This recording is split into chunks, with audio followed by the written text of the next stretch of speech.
What's the intro like? Do you have like a... Yo, what's hood, my neighbors? This is Word on the Ave, and I'm your host, Rev's Neighborhood. Today I have a very special guest with me, Mr. John Bettis of Plus Real Estate Solutions. Mr. John Bettis, thank you so much for being here today. Thanks for having me, man. Thanks for having me. Yes, sir. Yo, Rev, what's the word? Word of the day, word on the Ave, is closing day. And this is the very last person that you'll see. First, we've met the mortgage broker. We've met the real estate agent. We've met the home inspector. We've met an insurance agent.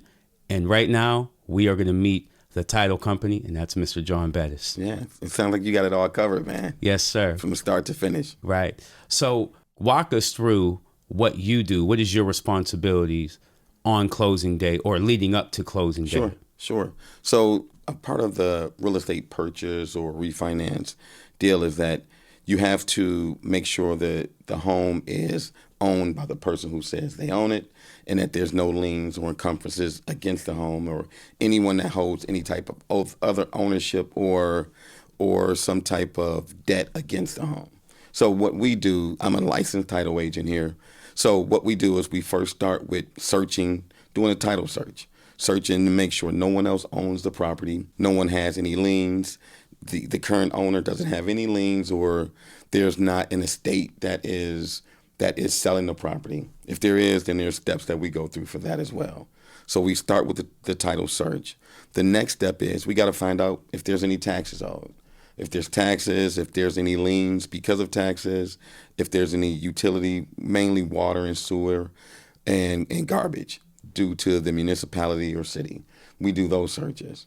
And then we're probably contacted by the mortgage company or lender, and they're going to ask us for a commitment. And they want to know, hey, can you guys close this loan? So we do our first evaluation of and review of the title search, look at the taxes if we have them at that time, and we make the determination, you know what, this is a good one, yes, this is a loan that we can, or this is a purchase that we can close. So we send them that commitment, and they want also something called a CPL, a closing protection letter, just to make sure that we are protected and insured to close this file for them. Okay. Right. So we send that off, and then now we're on the clock making sure that we know if there's any mortgages, we have to get a mortgage payoff. We got to make sure that if it's a corporation selling it, the person who is saying they're going to sign for it or buying it has signatory authority to do that with the company. So we get all the corporate docs from the organization, or if it's two married individuals, we need their information because we may have to call the lender. But we definitely have to check to see if they have liens, if they have federal tax liens, if they have criminal liens, if there's any mechanic liens on the property. We check all those things. So mechanic lien, for someone who wouldn't really know what that means, Sure. Just explain that. Sure. So a mechanic lien could be a number of different things, but primarily it is, as a homeowner, you hire a contractor to do work.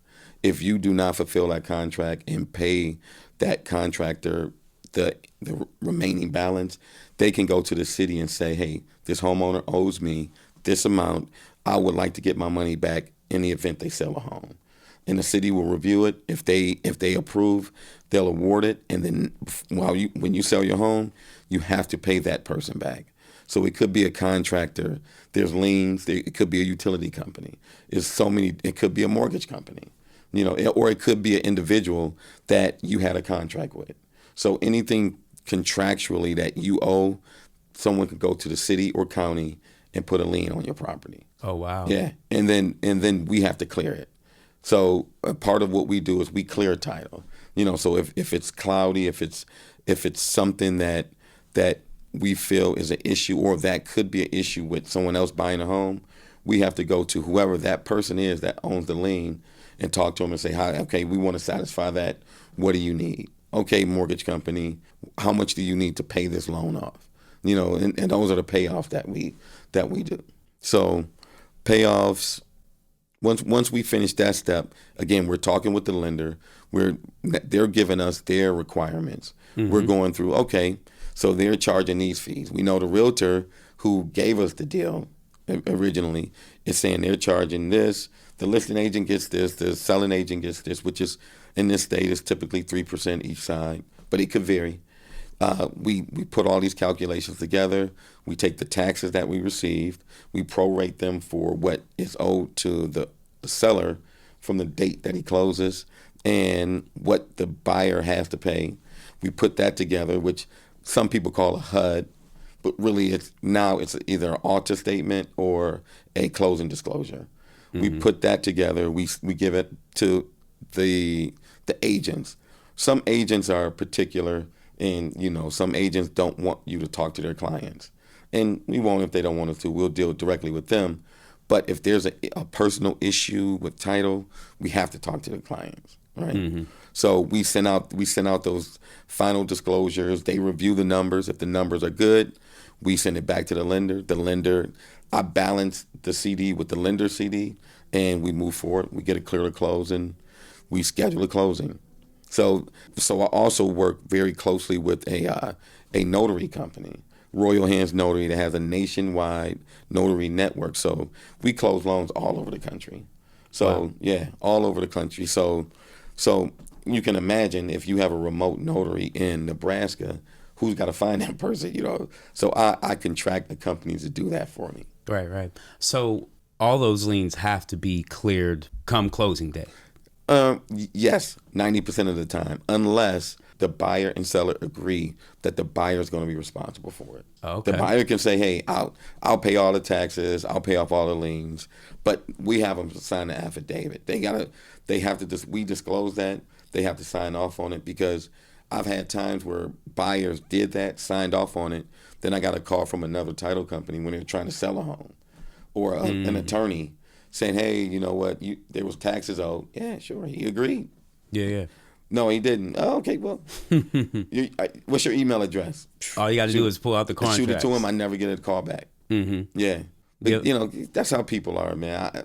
I get it. You just got to protect yourself. But all in all, with liens, they have to be cleared.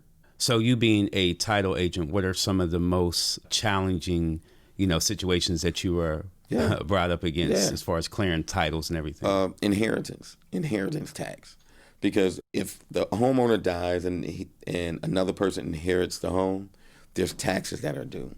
And they may not even know there's taxes due. You know what I mean? So we run the calculations.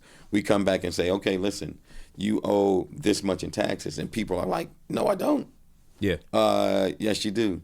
And we're responsible for paying them. Because, again, if I don't pay them, when they find out they're due, they can come back and try to sue us. They can file a claim against my insurer saying, hey, he didn't do his job correctly.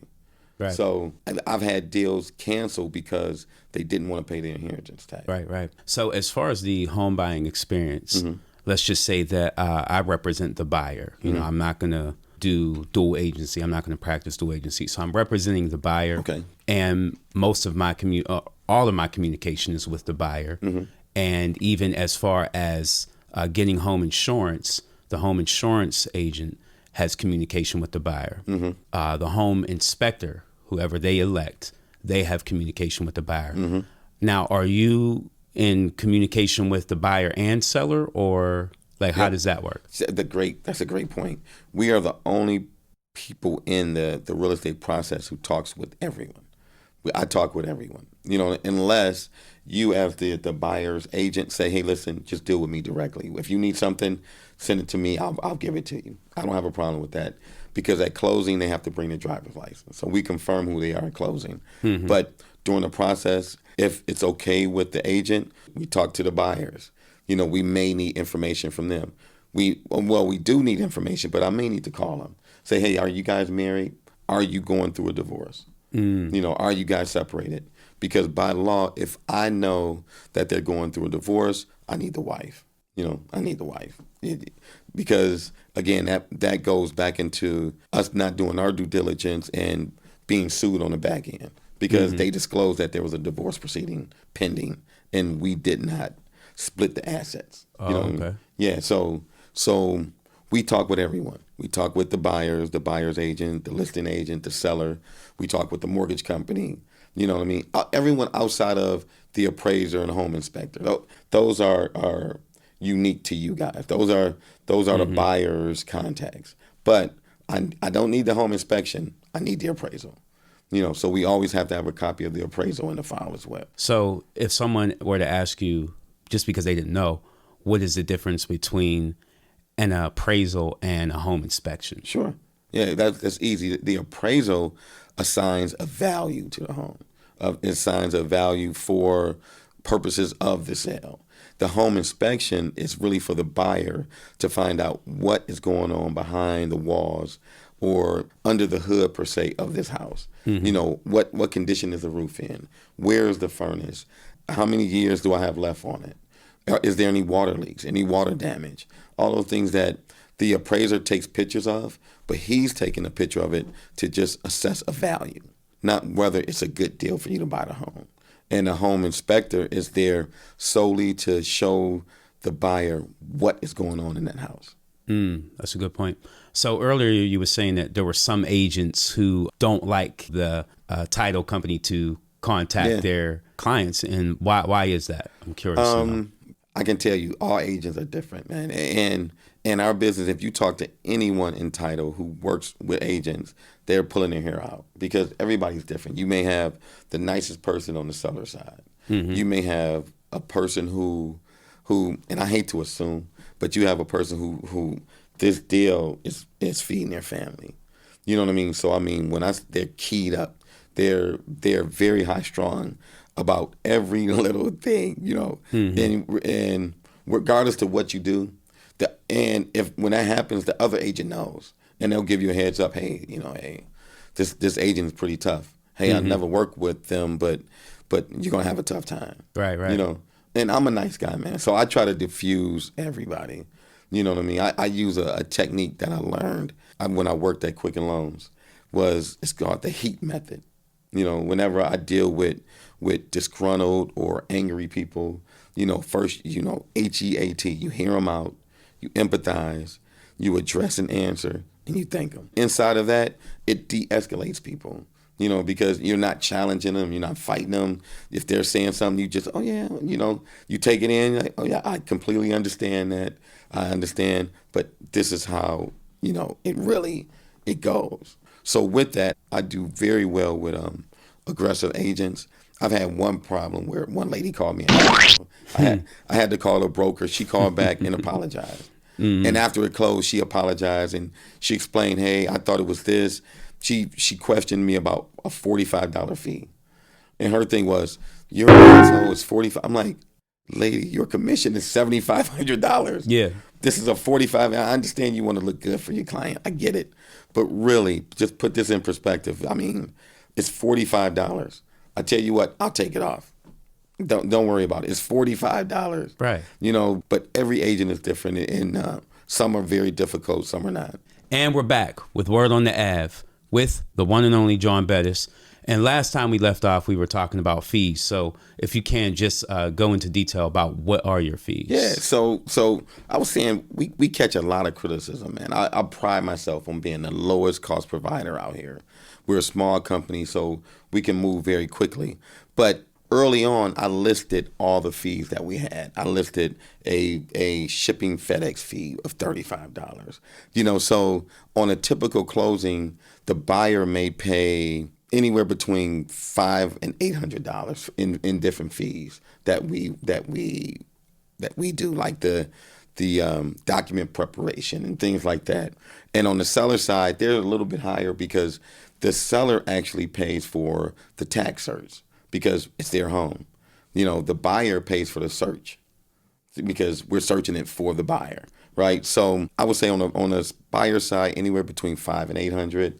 On the seller side, between $8,000 and $1,000. But it depends. It could vary, but depending on what's going on. If you need mobile notaries, the price goes up. If we're closing in my office, the price goes down.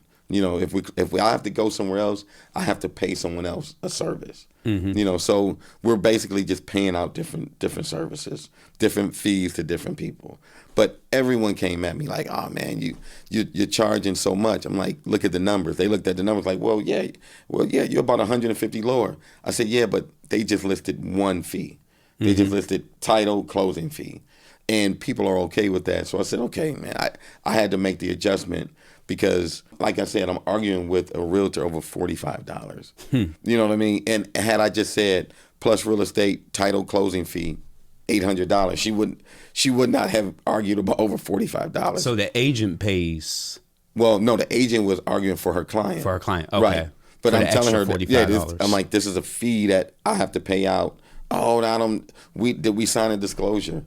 No, you didn't, ma'am. You didn't. You know what? I'll take it off. I'll take it off. You know what I mean? But that was a lesson that I learned. And that's one thing that we struggle with. Hey, because, as a small company, as a small minority company, we know that, we know a couple of things. One, there's not going to be a lot of white realtors that pick us.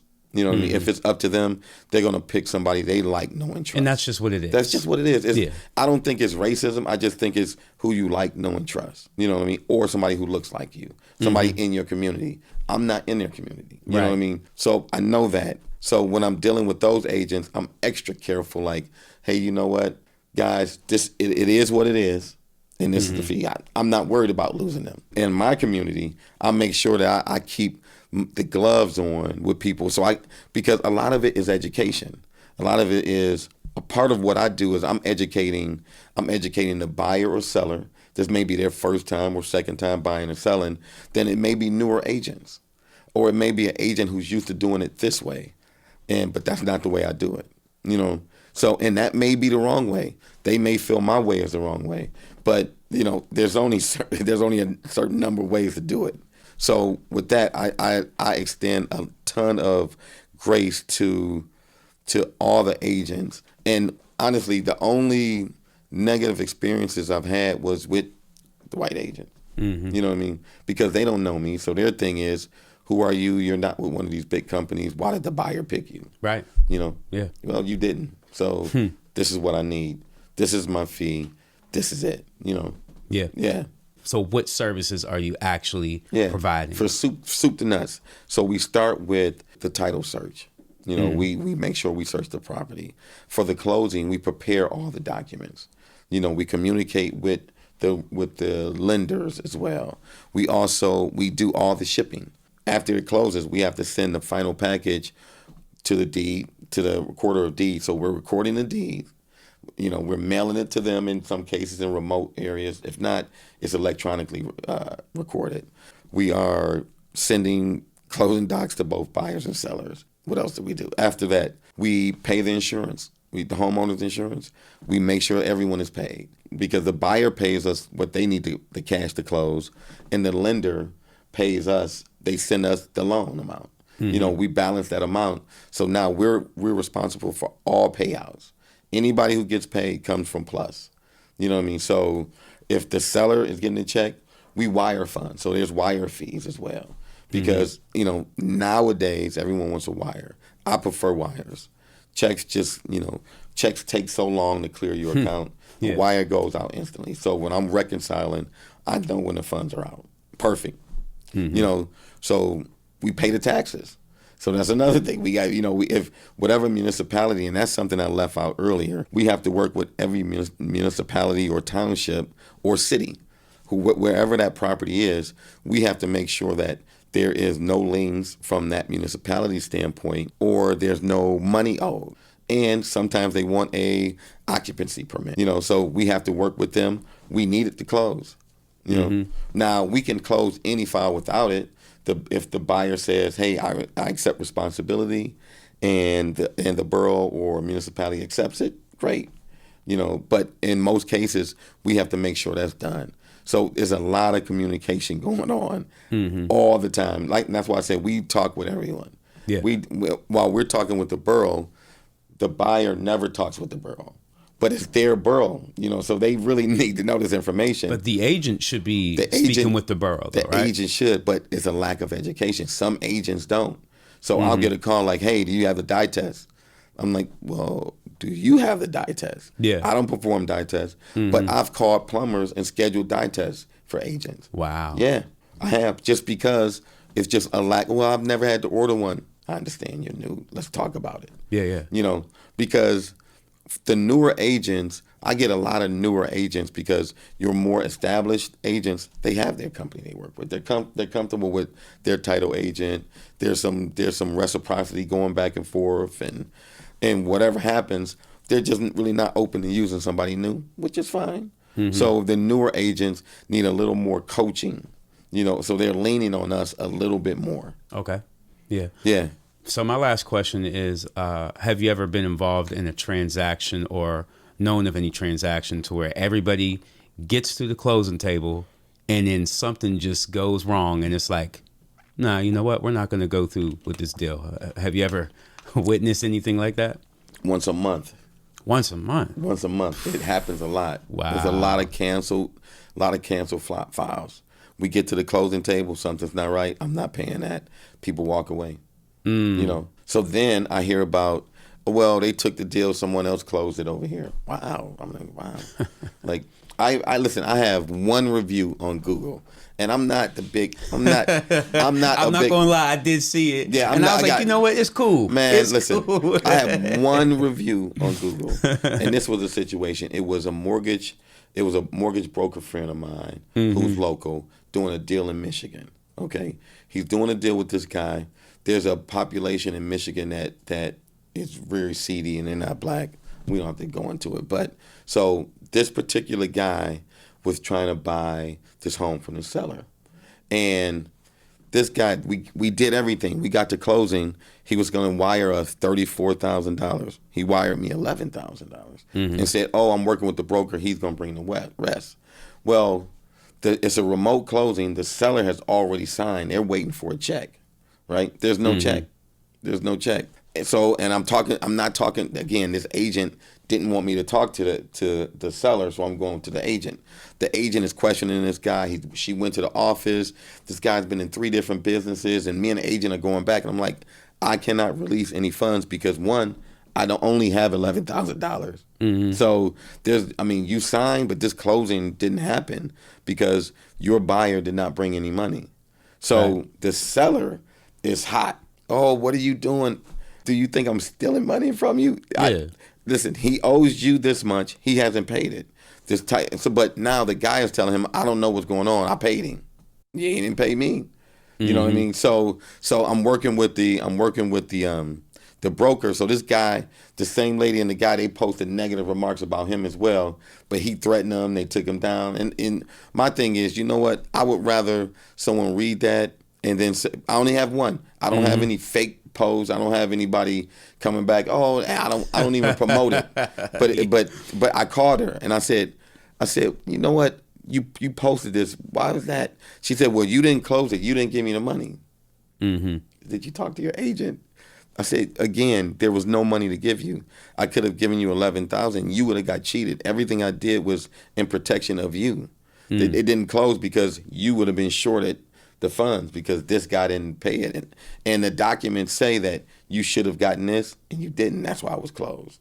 That's why it was canceled. But she wasn't buying it, man, So I got one negative review that this woman will not pull down. Yeah. And, I just had to chalk that up like, again, it's an educational component that's missing.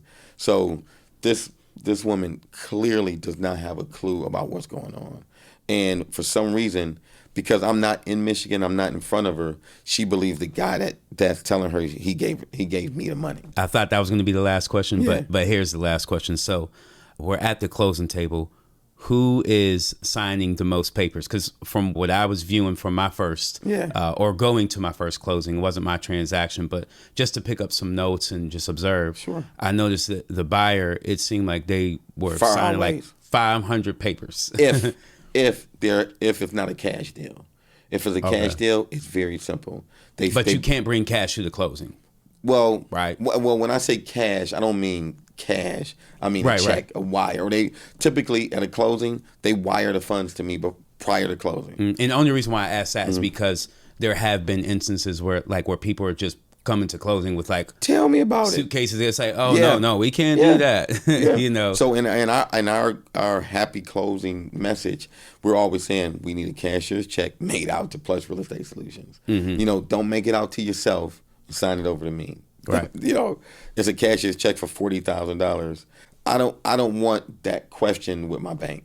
You know what I mean? But I've had people say, I got cash, I got 10,000 cash, can you take it? No. So they have to leave closing and go to the bank, get it, and come back. Right. Yeah, but people, man, you'd be surprised when you say cash to close, they really think it's cash. And again, that's that educational component that I feel like our community, we it's better now, but there's a lot of people who just don't know. Right. You know what I mean? And it costs to educate. But, you know, you can educate someone, but if you don't get the deal, it's just a waste of your time. Right. Right. But it's not. But it is. You know, you won't make anything monetarily from it, but you know that you help someone. Mm-hmm. So the sellers don't really have too much to They don't worry have about to. on closing day. Yeah. It's just As long they as sign like one or two things. Well, or? they sign a few. They sign some owner affidavits because we have them sign off saying that we've done the search, but is there anyone else who you know of that may have some type of stake of ownership in this property? Is there anyone else who you know you didn't pay, who may have put a lien on this property from the time we did the search until now? Because our search starts 30 days before closing. So if anybody in between that time puts a lien on the property, we have them sign it at closing saying that we don't know anything about it. Now, if there's a contractor that does it, they're in violation. You know what I mean? So my insurer will go, and I'm the insurer, but my insurance company will, or my underwriter will go after them. But we're on the hook all the time. You know, the liability is huge for us to make sure everything is done the right way. Because at any point, you can come back and say, well, you didn't clear this. There was something on here, so we want to sue you, and you either got to pay it or you got to pay us what we paid at closing. You know? So, and people are always trying to work the system, you know. So some people intentionally do it, or they want to sell a house in a company that's in the company's name that don't own the company, have nothing to do with the company, but they did a title search. They know that this company owns it, so they're gonna try to, you know, forward some documents. So now we're working with the state, because when we get a seller who owns a company, we got to make sure that they're in good standing. You know what I mean? Yeah. So before Plus Real Estate Solutions, before all that, what was Mr. John Bettis doing My life before that? that, the life before that. Yeah. Man, I've been all over. Started out in entertainment. I was owned a record label back in the early 90s. Okay. Early 90s. Was in the music industry for a while. Left that. Started working. I left that around 97, and I started working with Jerome. So my brother is Jerome Bettis, Hall of Fame running back. One of the greatest of all time. One of the greatest running backs of all time. Top 10 rushers, right? Top 10. I think he's like number 8 or 9. I think Adrian Peterson or somebody bumped him down one. Yeah. My personal favorite player of all time. Okay. My personal favorite guy. That's Right. a given though. You know what I mean? All around good guy, and still my business partner. So outside of title, Jerome and I work in the oil and gas industry. We're minority and supplier diversity consultants for companies. Wow. Yeah, one being CNX.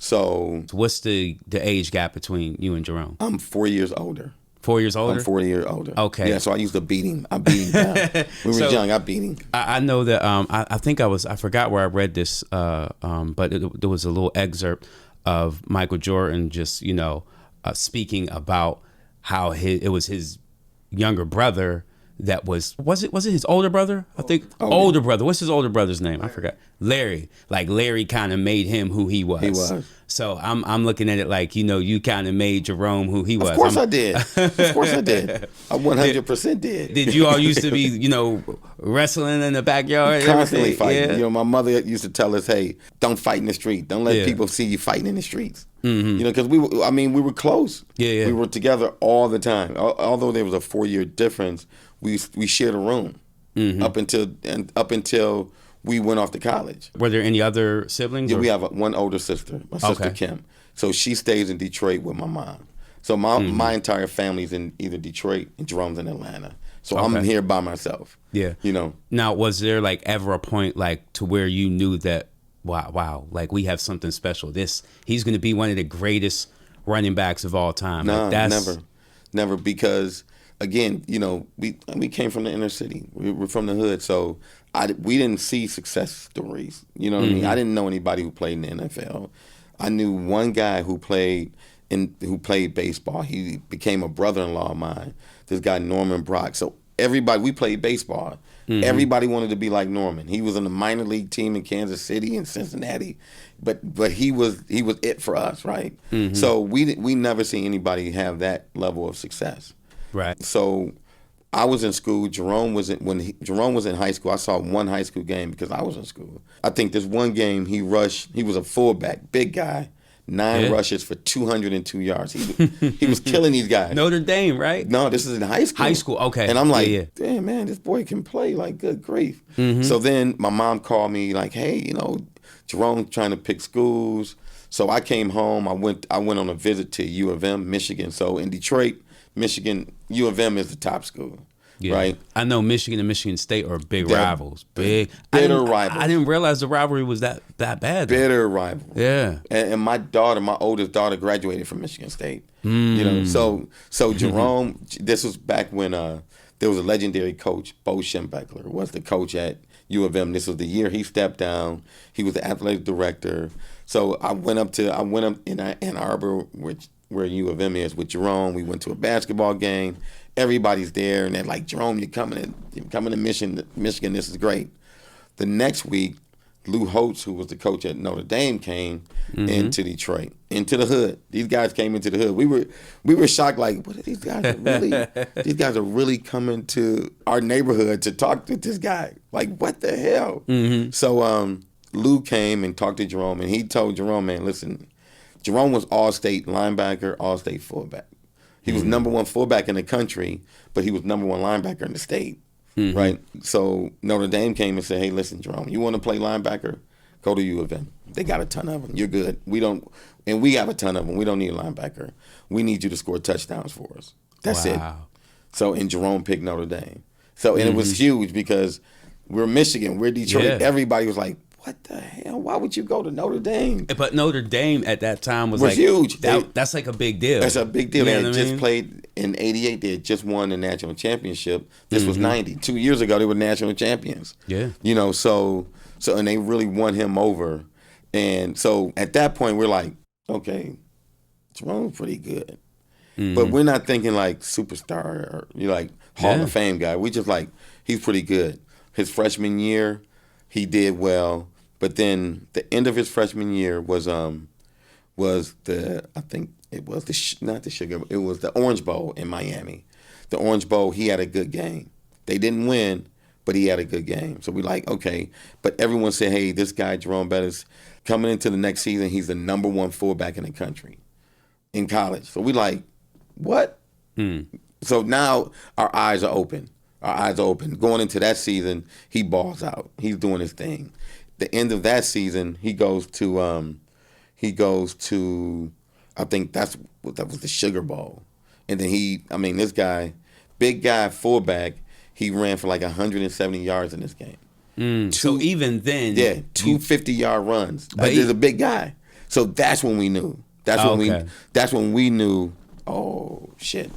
Like this is real. This is real. He's going to the NFL because he's the number 1 guy in college football. How is that? He's going to the NFL. And then Lou Holtz had a meeting with the family and said, hey, listen, Jerome is a junior going into a senior year. I think he should leave school. 3 touchdowns in less than 3 minutes. Oh, really? In the 1992 Sugar Bowl. I just looked it up on Wikipedia. Yeah, he told him, hey, I think Jerome should leave. I think he should go to the NFL. I think he did everything here that he needed to do. You go to college to better yourself, to get a job. There's nothing better he can do. And he left his junior year. He left his junior year, and he was the number 10 pick. So you know what I mean. So all this is happening. We're like, what the hell? Like where did it come from? Yeah, he's the number 10. He's a first round pick. Not only first round, he's number 10 in the first. He's a fullback. You know, he's not even a tailback. He did not shoulder most of the rushing responsibilities. But they saw he had quick feet. He was fast, and he could punish guys. So the Rams took him because they wanted to convert him to be a tailback. So he wasn't a tailback until he went to the Rams. Were the Rams in St. Louis at that time, or They were still in LA. Los They were in Angeles? LA. Okay. Yeah, so that was another. So here we come. Jerome had great experience at Notre Dame, but now we're in Hollywood. So we're at the party. Kareem Abdul-Jabbar there. We're at Prince's Club. Prince. Oh man. Jodeci is over here. Joe, we were just talking about Jodeci a few segments ago. Yeah, it was crazy. I mean, Jerome dating the friend of some guy, some other rapper's wife. I'm like, I'm in this rapper's house, like, it's like. Like for real, like really, what's going on? It's honestly like the stories of Charlie Murphy talking about Prince. So it's sort of like it's Charlie Murphy Hollywood stories. It's just like that, man. Just wow. Yeah, and then it just progressed over the years. So now we're meeting. We got relationships with all these actors, and that's when you realize that Hollywood is really a facade. So what we see is the finished product. Mm-hmm. What we see, but what you don't see is they're all struggling actors and actresses. Yeah. You know, until they make it big. You know what I mean? You don't see that, but who cares? Mm-hmm. You know, so now Jerome is there, and he had a rookie of the year, great career, and then they moved to St. Louis. When they moved to St. Louis, they got a new coach. The coach wasn't a fan of that power running style, and Jerome was expendable. Mm-hmm. What's crazy about that is that he fit perfectly in the Pittsburgh system. Like, whenever I remember when he was traded to, I was like, okay, who's this big dude? Like, you know, and he was quite shifty to be a big dude. He could move. Because no one heard about him, because after you knew him in college if you followed college football. But if you didn't hear about him in the pros because he was in LA on the losing team. They won one game their first season. Mm-hmm. They won one game and he won Rookie of the Year. He finished, he was almost the top rusher. Emmitt Smith beat him by like, I think 30 yards. So some strange 45, some strange number for this kid who didn't even play the first two games. Wow. You know what I mean? He ran over people. So they moved to St. Louis. The coach didn't like him. And then the Steelers had just lost the Super Bowl. But they had a power running. Right. They had a power running team. Mm-hmm. And it was their runner was Bam Morris. Bam Morris, Barry Foster was. Yep. Well, Barry had just left out. Right. So that Super Bowl year, Bam Foster was the guy. Bam Morris. Bam Morris was the guy. It was a power running game. And then Bam had some issues, got arrested. Unfortunately. So he wasn't on the field. They needed a power running back. Who was this Rookie of the Year guy, right? Mm-hmm. But at the same time, Jerome's fullback, Tim Lester, with the Rams, got traded to the Steelers. So his fullback was here. He was like, dude, I'm telling you right now, I blocked for this guy for his Rookie of the Year season. The boy can roll. We need to get him. Brought him in. The rest is history. That might be one of the greatest pickups in Pittsburgh Steelers history. Yeah, in football history on a trade. Yeah, like, so when he comes to Pittsburgh, right? At what point did it sink in, like, he's going to be a Hall of Famer? Was that ever in your mind, like, when he was in the pros, or was it just like... That first year we thought it was, but we were all Rams fans, you know what I mean? But growing up, to give a little context, growing up, Jerome was a Dallas Cowboy fan. He thought he was Tony Dorsett. Really? He thought he was Tony Dorsett, man. He was TD. That was who he was. Yeah. I grew up a Steelers fan. Really? All my life. So y'all wasn't Lions fan? Y'all didn't? Nah, we wasn't. They lost. They had Dexter Buzzy as the running back, and then I have no idea who. Yeah, exactly. and then Billy Sim. So we all like Billy, but they had no success. So we weren't watching them. Super Bowls in the 70s, Steelers, Cowboys. Yeah, they were the dominant teams. So I was John Swan. You know what I mean? I was. That's who I'm John Swan. As we're playing, I'm John Swan. That's actually a cool little, little alias name. Yeah, I'm John Swan, man. Like Glenn Swan, I'm John Swan. So growing up, I was always a Steeler fan. So his rookie year, we knew he was going to do something. Mm-hmm. But after that, his career tapered in St. Louis. They said he was disgruntled.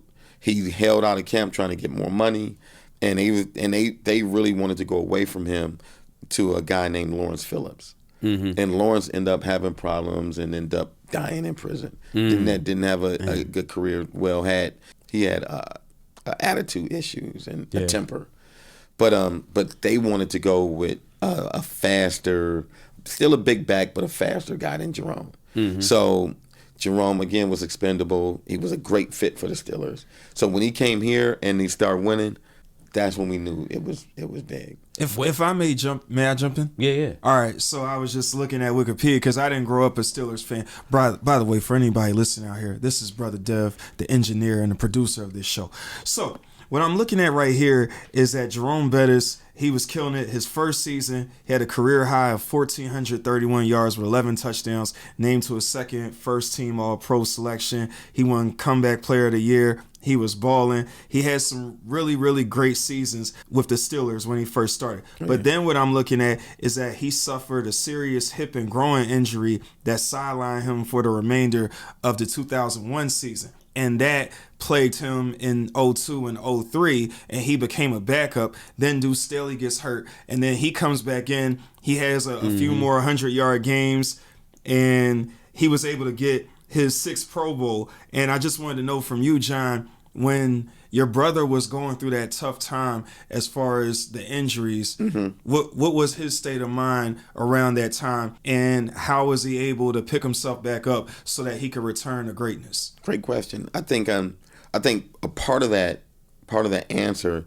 goes back to our parents and like the disposition that they had and that they gave us. So during that time, Jerome always coached the players with him. But every year it was Jerome Bettis is done, we got a new guy. Jerome Bettis is done, we got a new guy. Every year they was putting another guy, putting him at Jerome. By the end of the season, Jerome was running the ball.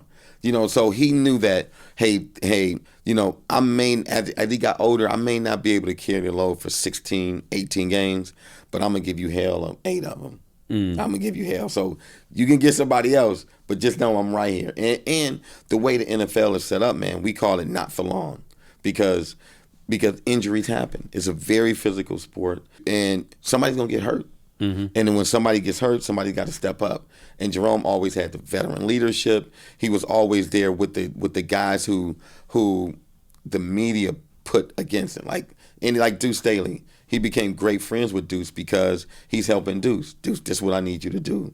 When you hit the hole, I know you did it well in Philly, but when you did it here, this is what I want you to do. This is what I want you to see. When this guy cuts, cut back.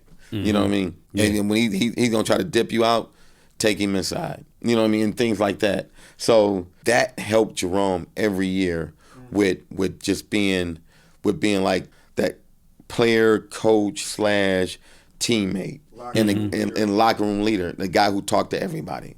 So I heard, I've never seen it, but I heard Hines tell a story about Jerome in the locker room. And Jerome, he said, man, one day Jerome would sit with the punters. Jerome would he would have lunch with everybody on the team, so that it's not like he's the superstar of this team and he's out of reach for everybody. Yeah. Ben, during this one show that they did on Jerome, the Football Life, Ben talked about his first day when he got here.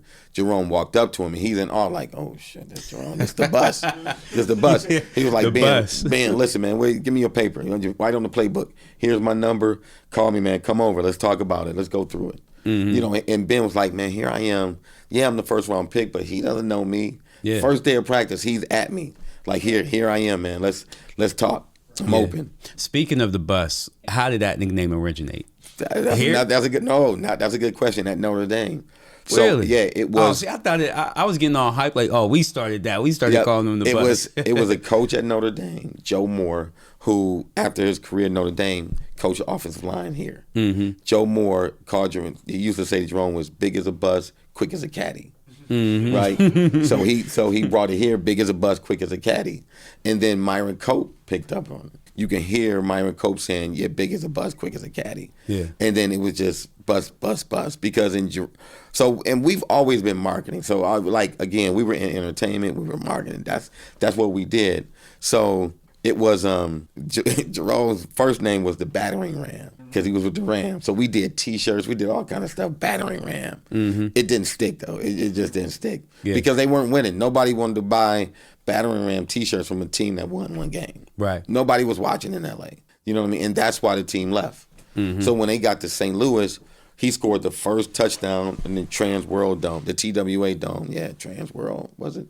the old airline TWA. He scored the first touchdown there, but then it was a steep decline because that coach, Rich Brooks, did not want that style of running. He was he a running gun? He may have been a running. He wasn't West Coast, but he may have been a running gun coach. And Jerome didn't finish his system. So his career tapered.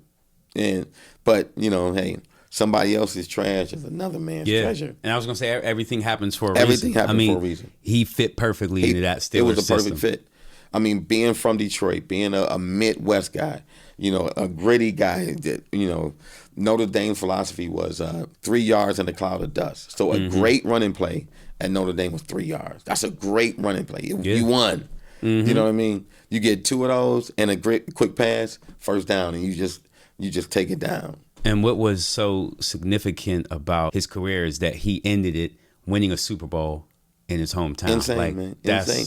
Like, again, that's... what did that mean for your family to be able to witness that and to be there for that? To be right down the road from where we grew up. You know what I mean? And to have the entire city come behind him. You know what I mean? It wasn't just us, because Jerome is the biggest name in football in Detroit. He's the only Hall of Famer from Detroit. You know what I mean? Well, there's guys who played in the 50s, but they were all white. So Jerome is the only black player from Detroit, one of the blackest cities in America. Yeah, the only Motown, the only Hall of Fame player. So he is the biggest name in football in Detroit, right? So, but everybody knew that, and we're out. We weren't just like here in Pittsburgh. I'm out. I call it I'm in the streets. I'm on because. I'm either eating here, I'm drinking here, I'm going to this play, I'm big in the theater. So I'm a man about town here, right? But we were the same way in Detroit. So we threw parties, everybody knew us, very approachable. So everybody felt like this is Detroit's Super Bowl. Yeah. You know what I mean? Everybody in Detroit, it was Detroit Super Bowl. It wasn't Steelers versus Seahawks. This Detroit Super Bowl. And Jerome fit the mold. So he came in, got the key to the city. Our guy Kwame, who Kwame Kilpatrick, who was the mayor at the time, who had a tough time himself but rebounded very well. He gave Jerome to the city. He was with us everybody was with us, man. So, and then from a family perspective, it was like, wow. Wow. So, and we knew that this was it, because he was going to retire the year before, but his teammates brought him back. Yeah. You know what I mean? I remember Hines Ward was crying on TV like, yo, no, we got to run this back. Because he was out. He was out. He had been in so much pain. Just like Mondays after the game, he would have to scoot down the steps in his house. He couldn't even walk down the steps. Man. Yeah, because you think about it. He's a big bruising back. Yeah. So and he plays in the middle. You know what I mean? He plays and he runs into darkness. You know what I mean? The hole is not there when you start in the NFL, so it's a very tight window. Most times the hole disappears. You know what I mean? So you're running into darkness, man. So every play, every game, he got beat up. So it took a toll on his body. And that's also interesting, because what I think about is how Jerome, he comes from the era where you only had one running back. It's not like today where it's running back by committee, because back then the running back was everything, but now the running back position has been devalued, so you can have a couple different guys that are splitting carries. But when Jerome was doing it, he's running into the teeth of the defense, taking on all kinds of defenders, and he's not really caring about his own personal health. He's just doing what he's paid to do. Running into darkness. He just run. I think that because of Jerome Bettis, he kind of paved the way for the Mike Allstott. Yeah. I remember Mike Allstott was a man too. Yeah. Without Bus, there would have never been. I mean, no disrespect to Mike Allstott, but it was just that big back. Well, even Derrick Henry today, because Derrick Henry's a fullback. He's a fullback. He's a tight end, man. That dude that's a huge human being. Yeah, no, he is. He is. Another guy, a good friend of ours, Eddie George. He's the same way. Eddie George? I forgot about Eddie George. He's a big guy too. Eddie's I forgot about him. Yeah, and he was a monster. Yeah. He was Derrick Henry. With the Oilers and the Texans, the Titans. He was the same way. So, and he's the guy that in college when he was in Ohio State, he had Jerome's poster on his wall because he was a big because he was a big bruising back. He's a bruising back. Yeah, you know what I mean. So you're right. Yeah, because Jerome, even though he had moves, and what I was impressed to read about is how in college he actually was catching receiving touchdowns, whereas in the NFL, Yeah. I think he was more known for just being Right. north-south and running people over. Yep. But he had hands too. But I think just because of the style of offenses he played in, he didn't get, and because offenses, we're talking about, Marshall Folk came along, and you had some other, and you could say Tiki Barber or whoever, you had Right. guys that could catch, but it's not like it is today where you got Christian McCaffrey and you got Austin Eckler and all these guys. Yep. It like with Jerome, it was just north south, but it's really cool just to see how he was able to parlay his career in college and then from the Rams Sure. and then reinvent himself in Pittsburgh and become the Bus. Because once he became the Bus, it was just that's just such a great marketable name. No, it is. But I appreciate you, sharing those memories with definitely, with man. your brother and about your brother. Well, this wraps up the segment of Word on the Ave with Mr. John Bettis. We thank you so much for coming by. Thank you for sharing your stories, all the information. Thank you for participating in the hip hop racket, 90s hip hop racket. Oh, yeah. And just, just giving us your take on it, Yeah, I appreciate it, man. I really appreciate it. I love what you're doing, man. Thank you. I think it's needed inside of the real estate industry. We need to bring more awareness to everything that everybody does. You know what I mean? Because collectively we make it work, but individually, everybody can have success individually with just knowing who to call. Having that the exposure to something different, knowing that there's a black-owned title company, home inspector, and everything else. Yes, sir. So thanks again. Definitely, man. Definitely. And again, I'm with Plus Real Estate Solutions. You can find us at www.plusresolutions.com. Our office is in Westview, full service title company. And we got one review. You can read it. Call me on it if you have a problem with it. I can't get her to change it.